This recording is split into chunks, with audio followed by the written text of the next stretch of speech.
Hola, muy buenas noches a todos. Bienvenidos a esta sección y a esta presentación donde les vamos a estar compartiendo información de gran interés. Básicamente, los temas que trataremos hoy serán los siguientes.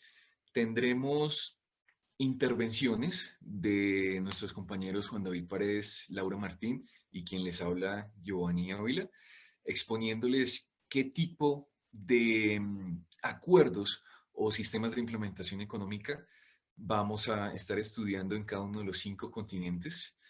Entonces, sin más preámbulo, vamos a arrancar con nuestro compañero Juan David Paredes, que nos va a hablar del continente europeo. Y sin más preámbulo, vamos a arrancar con Juan David. Sí, Giovanni, muchas gracias por la introducción. Entonces, como lo mencionó mi compañero antes, voy a hablar sobre un acuerdo que se da entre la Unión Europea y los países de ACP. Esos países son África, Caribe y el Pacífico. El nombre de este acuerdo se llama el Acuerdo de Cotonú. Este es un tratado en el que participan los 79 países de África, Caribe y del Pacífico y además todos los países de la Unión Europea. Los objetivos principales de este acuerdo son la reducción y la futura erradicación de la pobreza de los países ACP, además de integrarlos gradualmente en la economía mundial. Este tratado además reemplazó al convenio de Lomé, que se dio en 1975. Es una especie de continuación, es más actualizado. Estos son los países que participan. Ahí podemos ver a todos los de la Unión Europea, podemos ver a los de la región de ACP, y este acuerdo además es firmado el 3 de diciembre del año 2000, hace 20 años. Las principales sedes se alternan realmente. Puede ser en Bruselas, como ya sabemos es una de las principales sedes de la Unión Europea, y además se derrotan un país de ACP para volverle una sede en cada reunión. La estructura vendría siendo, primero tenemos organismos como el Consejo de Ministros ACP-UE. Esta es la institución suprema de la asociación, que se reúne una vez al año, alternativamente en Bruselas o en un país de ACP, como lo mencionamos antes. Tenemos también el Comité de Embajadores ACP-UE, que asiste al Consejo de Ministros y supervisa la aplicación del Acuerdo de Cotonú. Tenemos también el Comité Ministerial del Comercial Mixto ACP-EU. Trata las cuestiones relacionadas al comercio que sean de interés para todos los estados de ACP y además supervisa las negociaciones y el desarrollo de las economías. Aquí también tenemos la Asamblea Parlamentaria, perdón, Paritaria ACP-UE. Este es un órgano que funciona como órgano consultivo. Se compone por un número igual de representantes de cada extremo, de la Unión Europea y de ACP. Esta fomenta los procesos democráticos y además facilita el mayor entendimiento entre ambos pueblos, tales como los acuerdos de asociación económica, bastante importantes. Este acuerdo eh, tiene una vigencia de 20 años, ya que fue rubricado el 15 de abril del 2021 su continuidad, dándole así una vigencia de 20 años al acuerdo. Estuvo vigente por 20 años desde el año 2000 hasta este año. Veamos, estos son los ámbitos prioritarios que se manejan en, en este acuerdo. Primero que todo, tenemos tres pilares bastante fundamentales. Los primeros serían cooperación y desarrollo, la cooperación económica y comercial, y además la dimensión política que, como bien sabemos, afecta directamente a la economía y a los negocios de los países involucrados. Tenemos además algunos elementos bastante importantes, cruciales, de hecho, en este acuerdo. Vendrían siendo la democracia y los derechos humanos, el desarrollo y el crecimiento económico sostenible, el cambio climático también se tiene en cuenta, el desarrollo humano y social, la paz, la seguridad, la migración y la movilidad. Entonces, estos son aspectos que tienen que ser cumplidos bajo la normatividad, bajo la que se establece un procedimiento que puede utilizarse en caso de que una de las partes no cumpla con los elementos esenciales de esta asociación. Vendría siendo simple y sencillamente que se cortarían las negociaciones y se limitarían más a aquellos países que no cumplan este, con estas, con esta normativa. Entonces, los principales logros y desaciertos que tiene esta asociación es que, como ya lo hemos visto antes, eh, fomenta una inclusión para estos países que están todavía en vía de desarrollo o que están todavía pues, no muy desarrollados o en una situación político-social no muy favorable. Entonces, lo que hace este acuerdo es fomentar esa inclusión gradualmente hacia estos países.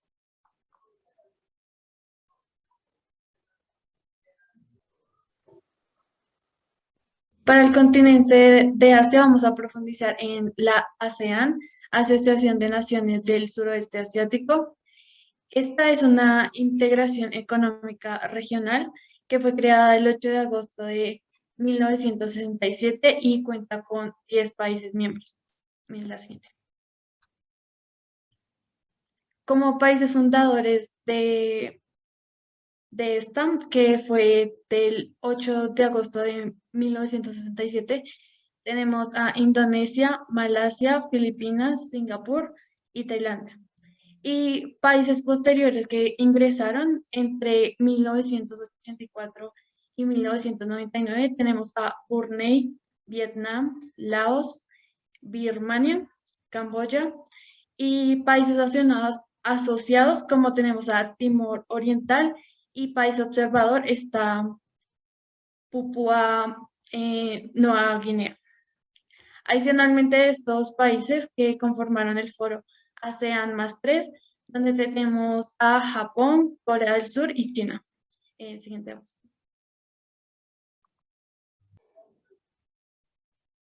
En esta diapositiva vemos a la sede oficial de la ASEAN que está en Yakarta, Indonesia. Siguiente diapositiva. Acá tenemos la estructura de la organización de la ASEAN, que esta se compone de 3 pilares. La comunidad política, APSC, la comunidad económica, AEC, y la comunidad sociocultural, ASCC, con una secretaría general en Yakarta, Indonesia. La comunidad política y seguridad de la ASEAN, la APSS, tiene como objetivo crear un ambiente de paz y seguridad para el desarrollo del sudeste asiático. En la comunidad económica de la ASEAN, la AEC establece una zona de economía estable, próspera y competitiva, donde las mercancías, servicios, intervenciones y flujos de capitales se beneficiarán del movimiento libre.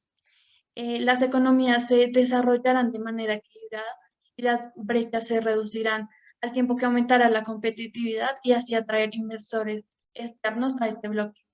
Por último, en la comunidad sociocultural de la ASEAN, la ASCC, sus áreas de cooperación en esta comunidad incluyen cultura, artes, información, gestión de desastres, educación, medio ambiente, salud, trabajo, desarrollo rural y erradicación de la pobreza, bienestar y desarrollo social, cooperación entre la juventud y la administración pública. Como principios fundamentales de la ASEAN está el Tratado de Amistad y Cooperación del Suroeste Asiático, la TAC de 1977, y tenemos el respeto mutuo por la independencia, la soberanía, la igualdad, la integridad territorial y la identidad nacional de todas las naciones. El derecho de cada Estado para conocer su existencia nacional libre de interferencia externa y subversión. La no injerencia en los asuntos internos de cada país. La solución de diferencias o controversias por medios pacíficos. La renuncia a la amenaza o el uso de la fuerza y la cooperación eficaz entre ellos. En cuanto a la normatividad, tenemos la Carta de la ASEAN, que entró en vigor el 15 de diciembre del 2008. Esta codifica las normas, leyes y valores de la ASEAN, además de crear un marco legal para las instituciones de las organizaciones. Los propósitos fundamentales de la Carta incluyen la promoción y la protección de los derechos humanos y de las libertades fundamentales. Por otro lado, también tenemos la Comisión Intergubernamental de los Derechos Humanos de la ASEAN, la CIDH. Esta se inauguró en octubre de 2009. La organización cuenta con 10 comisarios, un miembro por cada estado. Y sus propósitos son promover y proteger los derechos humanos y las libertades fundamentales de los pueblos de la ASEAN, así como apoyar el derecho de los pueblos a vivir en paz, dignidad y prosperidad. Por otro lado está la Comisión de la ASEAN sobre la protección de los derechos de las mujeres y los niños, la ACWC. Esta se inauguró en abril del 2010 y enfatiza la necesidad de fundar un órgano específico para promover y proteger los derechos de las mujeres y los niños. La ASEAN, dentro de las normas, tiene como objetivo principal supervisar el cumplimiento de los propósitos de la organización y de formular acuerdos, así como servir de escenario en la interacción de los líderes políticos, también acelerar el crecimiento económico y el progreso social y el desarrollo cultural, junto con la protección de la paz y la estabilidad de la región. Por favor. Tenemos acá la cumbre de la ASEAN, que es el principal órgano decisorio en las reuniones de los jefes de gobierno y de los estados de 10 países miembros.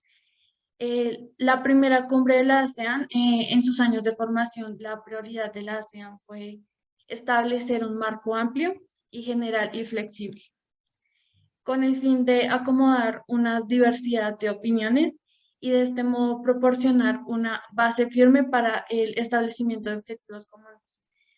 Hasta 1976 no se ha planteado una orientación más clara y se formuló un plan de acción más decisivo cuando los jefes de Estado y de Gobierno se reunieron en Bali para celebrar su primer cumbre. En la última cumbre, que fue la 30ª de la ASEAN, que fue en noviembre del 2009, esta cumbre se celebró por videoconferencia para adaptarse al protocolo de la pandemia COVID-19 y fue precedida por el primer ministro de Vietnam, Suapung. Al finalizar la cumbre se firmó un acuerdo comercial, la Asociación Económica Integral, RCEP, que será la mayor asociación comercial del mundo por los otros países que lo han suscrito. Colombia no hace parte de este foro, aunque tiene un designado embajador ante la ASEAN desde el 2019. En noviembre de 2020, durante la 37ª cumbre, los jefes de Estado de la ASEAN, Colombia se adhirió formalmente a este Tratado de Amistad y Cooperación, que es la TAC, y la Alianza del Pacífico y la ASEAN se adaptó en el documento en 2016 de la cooperación entre ambos mecanismos, con énfasis en los temas de cooperación económica, educación y contactos persona a persona, ciencia, tecnología e innovación, desarrollo sostenible. Fruto de este diálogo birregional, el plan de trabajo Alianza Pacífico-ASEAN ha sido exitosamente desarrollado y este está por probarse en una prórroga del mismo 2021. La cumbre de la ASEAN se llevó a cabo entre el 26 al 28 de octubre de 2021. La siguiente.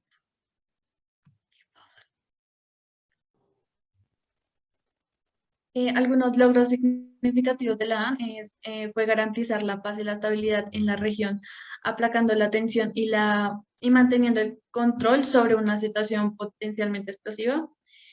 Adoptar la zona de paz, libertad y neutralidad la ZOPFAN, y el Tratado de Cooperación, de Amistad y Cooperación, la TAC. Tras medio siglo, la ASEAN se ha asentado como una potencia económica, la AICHR, que es una aprobación de Declaración de Derechos Humanos de la ASEAN. Su comisión asegurará el papel de miembro del Consejo de Derechos Humanos de las Naciones Unidas en el periodo entre 2020 y 2022, lo que le permitirá promover los logros de la ASEAN en esta materia. El mayor logro comercial fue la inclusión de las negociaciones para la Asociación Económica Integral Regional, la RCEP, sus 15 naciones, 10 estados miembros de la ASEAN y 5 socios de diálogo de la ASEAN: Australia, China, Japón, Nueva Zelanda y Corea del Sur. Adicionalmente, se acordó lanzar el Centro de la ASEAN para estudios y diálogos sobre el desarrollo sostenible, que está destinado a facilitar la colaboración en el desarrollo sostenible entre la ASEAN y sus socios de desarrollo. Como desafíos, la participación de la India en RCEP significa una fuerte oposición interna en India, ya que muchos temen que el acuerdo conduzca a aumentos repentinos en las importaciones, que argumentan que podrán exacerbar el déficit comercial de la India, socavar agricultores a industrias nacionales y aplastar la iniciativa Make in India. Por último, los estados de la ASEAN sean inmunes a los impactos de la rivalidad entre Estados Unidos y China. En el 2020 se pudo presenciar continuos enfrentamientos entre estos estados. Los poderes también están compitiendo en muchos frentes, incluida la tecnología.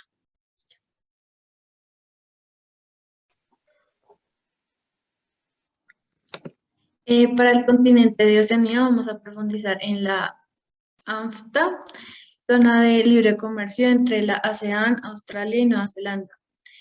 Es un acuerdo de libre comercio amplio que abarca las mercancías, los servicios, con inclusión del movimiento temporal de los hombres de negocios.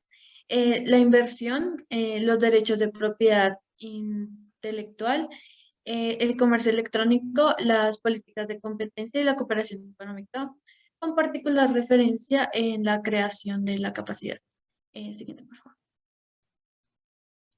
Las negociaciones para este tratado de libre comercio son entre 10 gobiernos miembros de la ASEAN, Australia y Nueva Zelanda, quienes finalizaron en Singapur en agosto de 2008.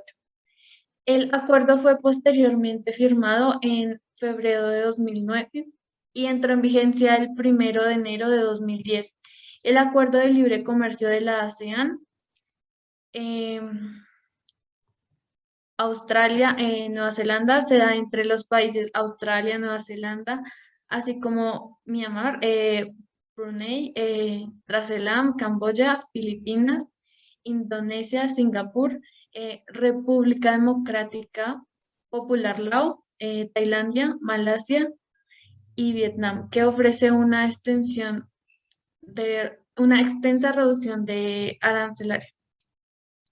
Chile obtiene el visto bueno en el 15 de septiembre de 2021 por parte de la ANFTA para que se incorpore a este acuerdo. La cantidad de países involucrados hace que un acuerdo de libre comercio plurilateral más grande de Nueva Zelanda y el pilar fundamental en el desarrollo de la nueva relación con el sudeste asiático. ANFTA se originó en el deseo de explorar el vínculo entre el área de libre comercio de la ASEAN, AFTA, y el Acuerdo Comercial de Relaciones Económicas Más Estrecha, CER, entre Australia y Nueva Zelanda,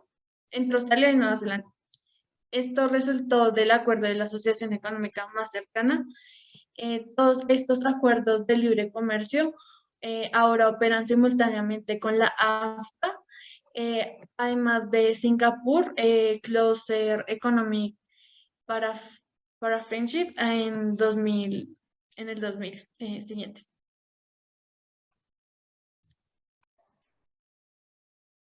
Acá en esta podemos observar la estructura de la ANFTA y en ella podemos ver la relación de cada comité de la ANFTA y el respectivo apoyo de la Secretaría de la ASEAN.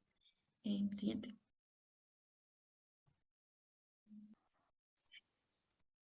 La zona de libre comercio de la ASEAN, Australia, Nueva Zelanda y Nueva Zelanda abarca el comercio exterior de los productos y servicios y incluye los servicios financieros y las telecomunicaciones. La inversión extranjera directa, la IED, el comercio electrónico, los movimientos de personas físicas, los derechos de propiedad intelectual, la política de competencia y la cooperación económica. En la normatividad, en la AFTA contiene normas de origen regionales y compromisos sustanciales de reducción y eliminación de aranceles, así como los compromisos adicionales a los sumidos en el marco de la OMC. En otras esferas, tales como los servicios que proporcionan beneficios comerciales significativos a las empresas australianas y reforzarán aún más el vínculo comercial que tienen con la ASEAN. En la AFTA también cuenta con un programa de trabajo en materia de cooperación económica para apoyar la aplicación del acuerdo. Y en 2015 el acuerdo se actualizó para agilizar el proceso de la certificación del movimiento de las mercancías para reducir los costos y el cumplimiento. Y hoy AFTA ofrece oportunidades para que las exportaciones entren en cadenas de suministro internacionales y vendan sus productos y servicios a consumidores de todo el mundo e incluso importen. La siguiente.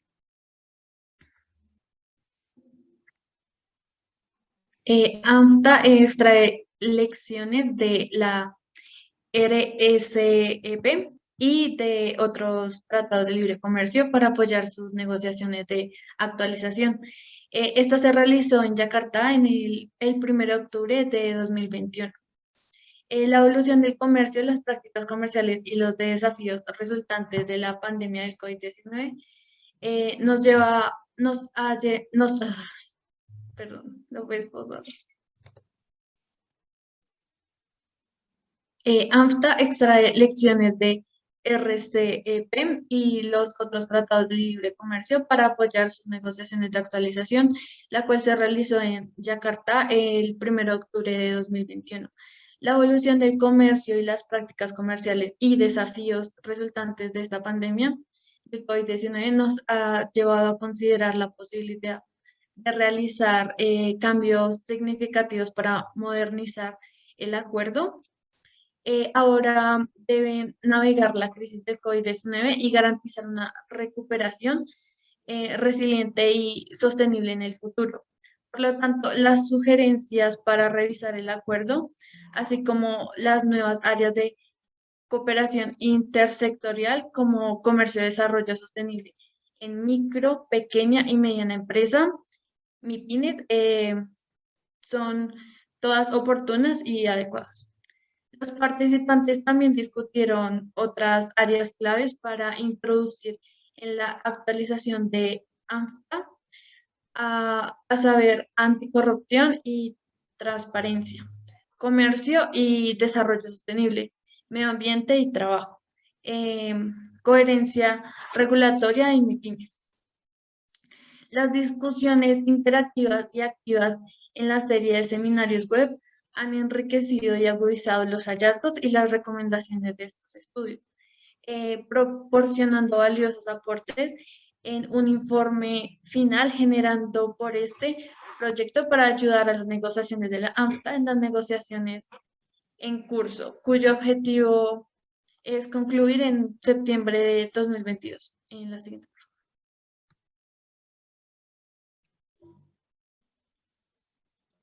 Beneficios de la ANFTA. ANFTA ha desempeñado un papel importante en el crecimiento del comercio de Nueva Zelanda, como en la región de la ASEAN. AFTA también ha permitido abrir nuevos mercados y hacer crecer nuestro comercio a 6 países donde no tenemos acuerdos bilaterales de libre comercio. En particular en Indonesia, Filipinas y Vietnam, pero también en Maurey, Brunei y Laos. Aspectos destacados de AFTA sería en los bienes, que para 2020 se eliminaron los aranceles sobre el 99% de los envíos de Nueva Zelanda a Indonesia, Malasia, Filipinas y Vietnam. Esto incluye la eliminación de aranceles sobre las exportaciones de algunos productos y esto equivaldría a un ahorro anual de impuestos. En los servicios, ANFTA ofrece mejores oportunidades y un mayor acceso para los proveedores de servicios de Nueva Zelanda en la región, particularmente en el sector de la educación. También incluye compromisos para garantizar procedimientos más simplificados y transparentes para las solicitudes y los procesos de migración para los empresarios que trabajan en la región de la ASEAN.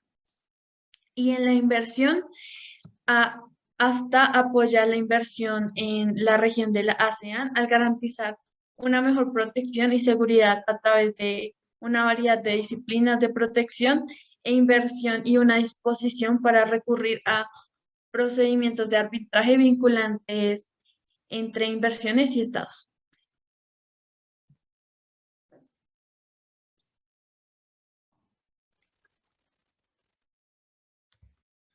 Ok, bueno, vamos ahora con América.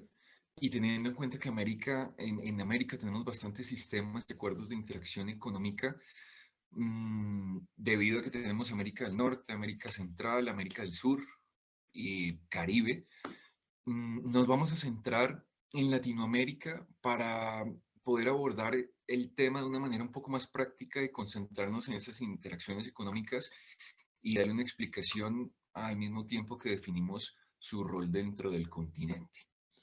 Ok, entonces arrancamos, vamos a la siguiente diapositiva. Ok, tenemos principales acuerdos de complementación económica en Sudamérica, Centroamérica y el Caribe. Las que tenemos aquí son básicamente las más relevantes. Tenemos el Mercosur, la Comunidad Andina de Naciones, UNASUR, CARICOM, Sistema de Integración Centroamericana, Alianza del Pacífico. Existen varios, son extensos, pero digamos que son los más relevantes a la hora de estudiarlos a lo largo del tiempo. Entonces, arrancamos a hacer una contextualización con respecto a Sudamérica. Y es que siempre han habido esfuerzos importantes en materia de orden y de ejecución de acuerdos y sistemas que permitan integrar a todo el continente y darles un desarrollo, una vía libre, un aporte en todos los aspectos importantes, llámese económicos, sociales, políticos, de intercambios, y ahí entran los comerciales y un montón de temas más que siempre han habido unos esfuerzos bien importantes por tratar de integrarlos y sobre todo de mantener a todos los países del continente incluidos dentro de un solo sistema que permita que todo el continente y todos los países del continente salgan pues adelante con todos estos valores importantes que tienen por entregar. Entonces, vamos a entrar en materia con la CAN, que es la Comunidad Andina de Naciones. Repito, aquí tratamos de coger uno de los tantos que existen para poder contextualizar un poco mejor. Entonces, la CAN es un acuerdo de complementación económica con objetivos bastante sólidos de alcance regional. Se caracteriza por tener avances y retrocesos como todo proceso. Digamos que arranca con una cierta sistemática y a medida que va pasando el tiempo van encontrando ciertos problemas o ciertas cosas pues a mejorar y que cada país da su aporte para que este tema tenga fluidez y tenga mejores resultados a niveles generales. Entonces dice, ok, vamos a la siguiente diapositiva para explicar un poco desde dónde nace todo este tema. Listo. El 26 de mayo de 1969 se suscribe el Acuerdo de Cartagena. Se llama así porque fue prácticamente firmado en Cartagena de Indias, en nuestro país, en Colombia. Y arranca, digamos, con una sustitución de importaciones donde predominan básicamente esos modelos donde tratan de excluir, a ver, ¿cómo llamarlo? Digamos que proteger más bien las economías locales. Entonces, en el momento que tratan de frenar un poco este libre tráfico, lo que tratan de hacer es cuidar precisamente la manufactura interna, la producción, la venta, etcétera, etcétera. Entonces, en este momento estaba supremamente protegida la industria con altos aranceles, precisamente para blindarse. Y posteriormente se pasa al modelo abierto a finales de los años 80 en la reunión de Galápagos, más exactamente en el año 89, donde los mandatarios andinos aprobaron el diseño estratégico y el plan de trabajo donde se plasma el nuevo modelo. Esto se da a raíz de lo que les venía comentando ahorita, de ciertas modificaciones, precisamente para ejecutar mejor el sistema. De acuerdo con este sistema que quieren empezar a modificar, los países andinos eliminan entre sí sus aranceles y forman una zona de libre comercio en el año 1993, donde las mercancías circulaban más libremente y digamos que este tema comercial se agudizó, se volvió importante. Esto le permitió al comercio intracomunitario crecer de una manera acelerada y que también se generaran a su vez un montón de empleos y cosas positivas que trae para la economía pues esa interacción comercial entre unos y otros. Se tuvieron en cuenta muchos temas de servicios, especialmente en el transporte en diferentes modalidades. Ok, luego viene un tema importante y es que los presidentes decidieron en el año 1997 incluir ciertas reformas en el Acuerdo de Cartagena, que era el que les venía hablando en el inicio de este continente, para adaptarle ciertos cambios en ese escenario internacional, más exactamente. Y estas reformas permiten una conducción, más bien que la conducción pase a manos de presidentes y del Consejo Presidencial Andino, como lo es el Consejo Andino de Ministros de Relaciones Exteriores, y que formen parte de esa estructura institucional. ¿Okay? Esto produce, digamos, el cambio, la transición del Pacto Andino. Antes se llamaba el Pacto Andino y posterior a este proceso se convirtió en la Comunidad Andina de Naciones que conocemos hoy en día. Entonces, vamos a hablar un poco de la vigencia del acuerdo. No, perdón, me estaba saltando una parte importante. Cuando esta transición se da, el resultado de este proceso es una reingeniería, digamos, del sistema andino de integración, que por sus siglas es SAI. Y es bien importante, por lo menos para nosotros como país, porque precisamente en ese periodo, los presidentes pro tempore eran colombianos. Ya más adelante les voy a explicar qué significa los presidentes pro tempore. Eso fue más exactamente en el año 2011 y 2012, y el fin fue hacer más efectivo el proceso de integración andina con los países miembros, por supuesto, y focalizar un poco la agenda de trabajo en las áreas de comercio, servicios, inversiones, transportes, interconexión eléctrica, incluso, que tuvo un valor y un papel bien importante dentro de la identidad de la comunidad andina. Entonces, ¿qué fue lo que quisieron hacer al final?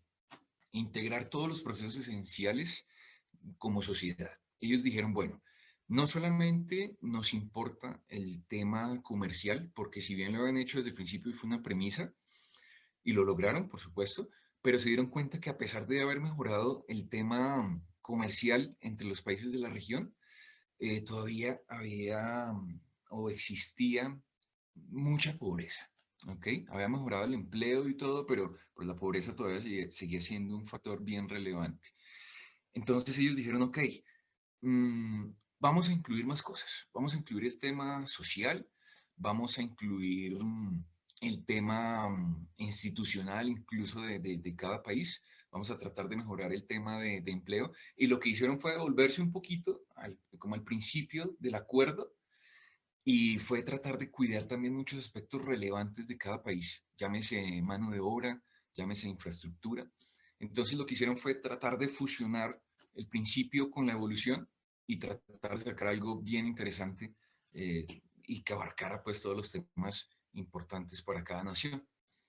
Entonces están estos temas sociales, culturales, económicos, políticos, ambientales y por supuesto los comerciales. Entonces nos damos cuenta cómo este acuerdo, adicional a los que mencionamos ahorita, que son varios, todos tratan algo en común y es no dejar a nadie por fuera. Es que todo el continente crezca, es que la economía para todos sea la ideal. Romper esos paradigmas donde el tema de comercializar e internacionalizarse eh, no trae tantos beneficios, sino que por el contrario golpea las economías. Ellos quisieran adaptarlo de la mejor manera y decir, si esto se hace bien, se pueden sacar cosas muy interesantes.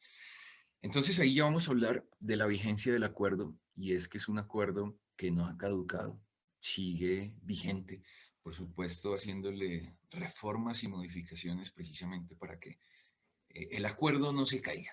¿Ok? Entonces sigue vigente. Dentro de sus principales logros encontramos una gran cantidad de productos de origen andino circulando sin pagar aranceles dentro de la CAN, que es Comunidad Andina de Naciones. Entonces nos damos cuenta cómo dentro del mismo continente sí hay un apoyo y un aporte importantísimo y dicen, ok, aquí va a haber libre circulación de productos, por supuesto, bajo un escenario organizado, no se trata pues de hacer las cosas por hacerlas, igual están muy bien constituidos con ciertas cosas donde hay mucho permiso para unas cosas y poca permisividad para otras. Entonces sí está muy bien gestionado y organizado. El intercambio comercial en la subregión está compuesto mayoritariamente por productos manufacturados, que son los que más generan empleo. Entonces, volvemos a darnos cuenta cómo cuidan esa parte de industria y manufactura dentro de cada país y eso, desde mi punto de vista personal, yo creo que lo ha hecho muy, muy fuerte porque cuidan esos aspectos mínimos que son tan importantes para cada país. Mm, Sistemas andinos de calidad, sanidad agropecuaria y sanidad humana para proteger la salud de los consumidores. Canalizar recursos de la cooperación internacional destinados a proyectos de alcances regionales en la zona de integración fronteriza. Al ser un acuerdo regional en este caso, por supuesto que está conectados con muchos acuerdos en la Unión Europea, incluso en Asia, y muchos de esas otras entidades y organismos dan muchos aportes económicos a este acuerdo y lo que hacen es canalizar todos esos recursos y seguir implementando lo que está funcionando en el acuerdo. Vamos a hablar de los principios de este acuerdo, dentro de los cuales están promover el desarrollo equilibrado y armónico de los países miembros en condiciones de equidad, mediante la integración y la cooperación económica y social, acelerando su crecimiento y la generación de ocupación, facilitar su participación en el proceso de integración regional, con miras a la formación gradual de un mercado común latinoamericano. Volvemos a ver todo el compañerismo y el trabajo en equipo que hay en este acuerdo. La verdad es que me llama muchísimo la atención y me pareció súper interesante que tratan de cuidar eso como continente. Y sin lugar a dudas, a eso le apuestan en la mayoría de escenarios. Su sede está en Lima, Perú. Ahí está la Secretaría General de la Comunidad Andina de Naciones. ¿Cómo está estructurada organizacionalmente? Básicamente se conforma de un Consejo Presidencial Andino, de un Consejo Andino de Ministros de Relaciones Exteriores, de una Secretaría General, de un Tribunal de Justicia, que este era el que les hablaba ahorita, que igual están muy bien organizados, de un parlamento andino. Y aquí quiero mostrarles algo. En instancias de participación y consultivas en la sociedad civil, Consejo Consultivo Empresarial, Consejo Consultivo Laboral, Consejo Consultivo de Pueblos Indígenas, Mesa del Pueblo Afrodescendiente de la Comunidad Andina de Naciones y Mesa Andina de Consumidores. Si se dan cuenta, aquí están cogiendo a todo el mundo, incluso están teniendo en cuenta a la comunidad indígena, que también ha sido tan importante y que ahorita en estos últimos años también ha cobrado mucha relevancia. Entonces aquí acogen a todo el mundo precisamente para que todos tengan un consenso y decir, hey, todos estamos de acuerdo con esto, vamos a implementar esto. Es decir, aquí hay inclusión por todo lado. Cuando les hablaba ahorita que cuando se hizo una modificación bien importante en el acuerdo, los presidentes pro tempore en ese momento eran colombianos. Pro tempore es algo bien interesante de este proceso, de este mecanismo, y es que cada año cambia de presidencia y cambia de sede, digamos. Entonces, en ese año 2011, 2012, la presidencia era colombiana y así va cambiando de un país a otro. Entonces, si se fijan, aquí parece ser que no hay arbitrariedad, no, las decisiones nunca se toman por una sola parte, digamos, sino que no solamente son inclusivos en todo momento, sino que adicional a eso, cada año tienen una sede diferente. Entonces, eso también me pareció muy interesante. Y bueno, finalmente no se juega el partido en una sola parte de la cancha. Entonces, bueno, en esta diapositiva estamos viendo una fotografía de la sede principal en Lima, en Perú. Están unos de los principales objetivos: promueven el desarrollo equilibrado y armónico de los países miembros, disminuyen la vulnerabilidad externa y mejoran la posición de los países miembros en contextos económicos internacionales, y fortalecen la solidaridad subregional y reducen las diferencias de desarrollo entre los países miembros, tal cual lo veníamos hablando en el transcurso. Ok, y en la siguiente diapositiva vamos a ver los países miembros, los asociados y países observadores. Ok, entonces en países miembros tenemos a Bolivia, Colombia, Ecuador y Perú. Venezuela estuvo incluido, pero se retiró en algún momento. Entonces ya no hace parte, por lo menos en la actualidad no hace parte del acuerdo. Los países asociados son Argentina, Brasil, Chile, Paraguay y Uruguay. Eh, lo que ya nos hace entrever que prácticamente toda Latinoamérica está aquí metida, no solamente como miembros, sino adicional a eso como socios. Y el país observador es España. Le delegaron esa función al país español y quisieron contar con su cooperación porque ellos no solamente observan lo que está sucediendo, sino que también tienen cierta capacidad para intervenir o para dar ciertos puntos de vista sobre aspectos importantes y relevantes. Entonces España goza con ese derecho y beneficio de poder ser observador en este gran acuerdo que se lleva a cabo en Latinoamérica desde hace unos años y que sigue en vigencia.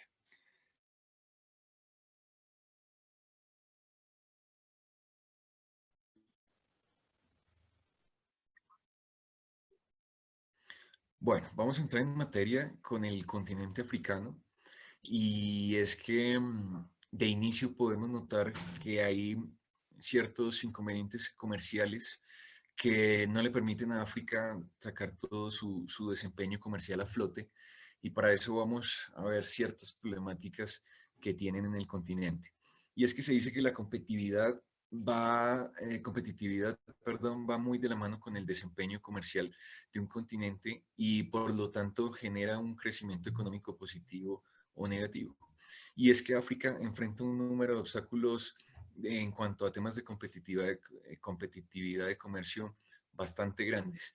Y las medidas destinadas a mejorar la infraestructura económica se ve un poco frustrada de una manera, digamos que en resistencia institucional al cambio del desarrollo de esa misma infraestructura y de la convergencia tecnológica. Los avances han sido muy lentos precisamente por estos obstáculos que venimos evidenciando. Y es que se dice que el mercado africano está en este momento tan fragmentado o ha estado durante muchos años tan fragmentado que le ha imposibilitado realizar un desarrollo comercial dentro del continente a gran escala. Y es que en temas de capital de trabajo y en el tema de mercados de desarrollo de bienes y servicios, van un poco por debajo de la línea del resto de continentes, precisamente porque hay muchos desaceleradores económicos, hablando de la inversión de gran escala o inversión a largo plazo, que lo va afectando durante hace muchos años. Para eso vamos a ver algunos ejemplos en los cuales podemos ver un poco más reflejado de lo que venimos hablando. Y es que a pesar de los grandes esfuerzos por temas comerciales, llámese importación y exportación desde el continente o hacia el continente, mm, viene de la mano un tema de costos que en cierta forma imposibilitan en gran medida este factor. Las cifras son aproximadamente en esta escala, mientras que en África importar un contenedor está aproximadamente o alrededor de los $2.942. En África, perdón, en Asia Oriental y el Pacífico están aproximadamente $935 y en América Latina y el Caribe está aproximadamente en $1.488, lo que nos deja entrever que prácticamente mover un contenedor hacia África dobla los costos que hacia otros continentes importantes. Por esta razón, muchos inversionistas y muchos importadores se han visto muy afectados porque a pesar de que las barreras arancelarias no son tan altas, sí se encuentran con una serie de obstáculos que no permiten que tenga cierta viabilidad. Dentro de esos se encuentran múltiples licencias para el libre desarrollo comercial, procedimientos aduaneros bastante engorrosos, demoras fronterizas, mm, y pues básicamente estamos hablando de los temas más importantes en el momento de una importación. Posiblemente a ningún importador le llame la atención tener estas barreras tan marcadas en un continente, siendo que probablemente en otros pues tenga más viabilidad, ¿cierto? Entonces, debido a toda esta fractura interna dentro del continente, tenemos una cifra muy interesante y es que solamente o alrededor del 15% del movimiento del comercio en cuanto a exportaciones se hace dentro del mismo continente, mientras que el 85% restante es exportación a otros continentes, lo que nos deja ver que el problema interno del continente es bastante considerable y que finalmente los países africanos están optando por sacar sus productos donde probablemente esta problemática de la que estamos hablando, pues no se vea tan evidenciada. Sí, ok. Entonces, de esta misma problemática que nos está hablando Giovanni, nace entonces las relaciones de los países europeos con la región africana. ¿Por qué? Porque a raíz de que, por ejemplo, un problema bastante grande que ellos tienen es esto de la infraestructura, del transporte de sus productos dentro del mismo país. Entonces la economía y los productos se frenan, todo esto se frena y es poco beneficioso tanto para su propia economía interna como para la economía mundial, porque entonces es producto y es tiempo que se está perdiendo. Hay un ejemplo y un potencial que ellos tienen bastante grande ahí, que vendría siendo aquello del transporte marítimo. Ellos por las costas tan extensas que tienen, podrían llegar a ser una potencia en este tema de los contenedores, del transporte de los contenedores. Y pues claro, de ahí nacen estas relaciones europeo-africanos, porque a todos les conviene, a todos les convendría que por temas de transporte, temas de exportación y todo eso. Entonces estos acuerdos se a- empiezan a entrar en vigor es una relación de hace unos 30 años. De hecho, nace con una firma iniciada en 1964 llamada la firma del primer convenio de Yaoundé, y los posteriores convenios a estas firmas, que son los convenios de Lomé. Para esto, bueno, la finalidad de estos acuerdos es ayudar al país para que ellos puedan mejorar en temas de infraestructura, en temas de transporte, incluso en temas políticos y temas de derechos humanos, porque pues habiendo una falencia en esto importantísima es un atraso en el desarrollo y imposibilita muchas interacciones económicas que podrían estar sucediendo entre varios países de la región. Entonces, uno de ellos, ya habíamos hablado antes de aquella, es el acuerdo de Cotonú, que es una continuación, de hecho, de aquellos acuerdos que se empiezan a firmar desde 1964, ya lo hemos dicho, el de Yaoundé y los de Lomé. Se empiezan a actualizar, se empiezan a, según la situación por la que está pasando el país. Y sí, según lo que esté sucediendo en ese preciso momento, en ese preciso punto de la historia.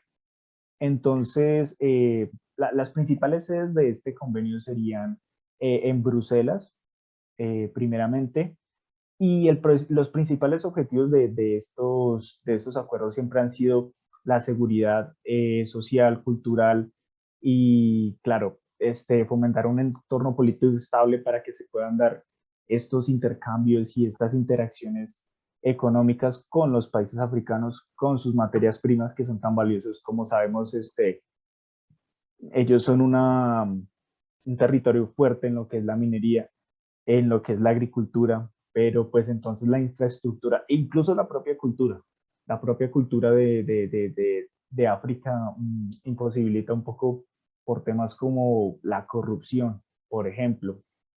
Entonces, básicamente es para agilizar todo, ayudarlos a ellos a integrarse aún más en la economía y, claro, buscando el beneficio general de la economía mundial, incluso. Ujú. Es correcto, Juan David.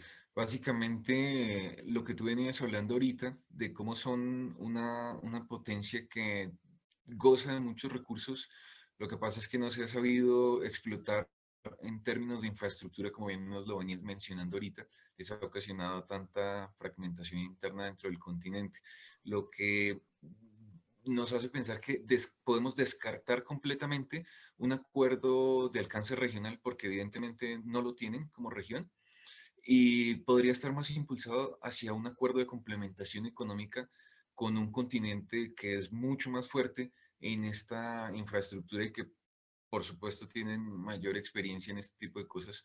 Podemos ver que es más un acuerdo de complementación económica, ¿correcto?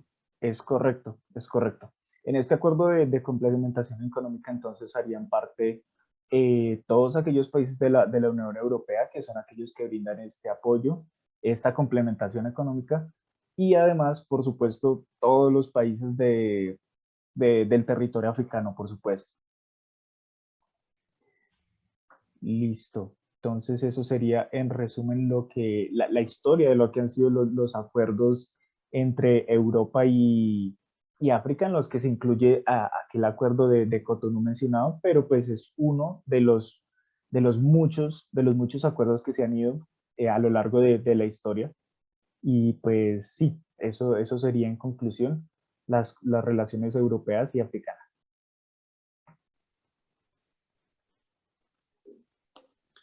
In conclusion, in Latin America and the Caribbean, the efforts between the governments to build relationships of regional integration has been noticeable.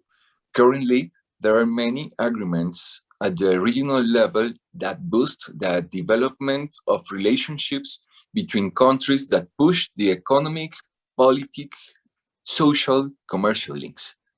However, these regional integrations were affected in the political aspect because of the decolonization processes of the region. As the states still being a fundamental part of the integration process because they are the negotiators of these political agreements. However, the efforts made are not enough because economic, social, and cultural strategies have not been achieved taking into account the internal development of the regions. Otherwise, the transactional actors are still being protagonists in this process. This way, the regional integration still being depend of the developing countries that have quite an advantage position that prevent that the countries of the region complement each other and create regional aggregation that allow them to be more complement at the global level.